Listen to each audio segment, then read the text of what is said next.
this video I'm going to demonstrate how to create the practice part at the end of Chapter 2. So initially I want to start in plane 1, so I'm going to pre-select my plane. I'm going to make an extrude boss, and I want to start with a circle. So I'll select the center point circle, click on the origin, move out, and click to create the circle. I use mouse gestures to activate smart dimensions. Select my circle, click to place the dimension. I'll enter 2 1/4. Everything's fully defined. I'll right click to exit the sketch.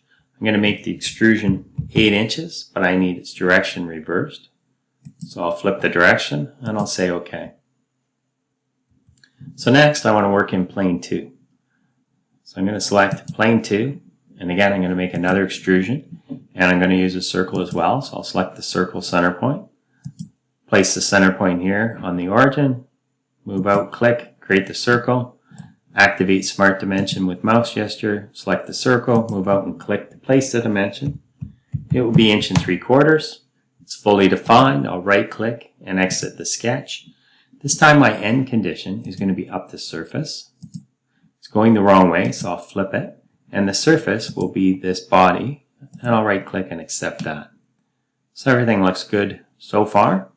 The final feature I want to create will start in plane 3. So once again, I'll select plane 3, select the extrude base, and this time I want to make a corner rectangle. So I'll start at the origin, move up and click, activate smart dimensioning with mouse gestures. I'll set my side to 5 inches this way, and this dimension will be 1 3/4. Again, my sketch is fully defined. I'll right click to exit the sketch. The extrusion thickness will be 1 inch. And it's going in the correct direction, so I'll right click to accept that. We'll just take a look at the part, and it looks as it should. I no longer wish to see these planes, so I'm going to select the first plane and hold shift, select the third plane, and I'll hide all 3 of them at once. So next I want to add a 1/4 inch fillet to these edges. So I'm going to activate fillet. I'm going to set my size to 1/4, and I'm going to select this edge, and then I'm going to let this help me select the next 3 edges. I'll say yes. And I'll right click and say OK, and I've added those fillets.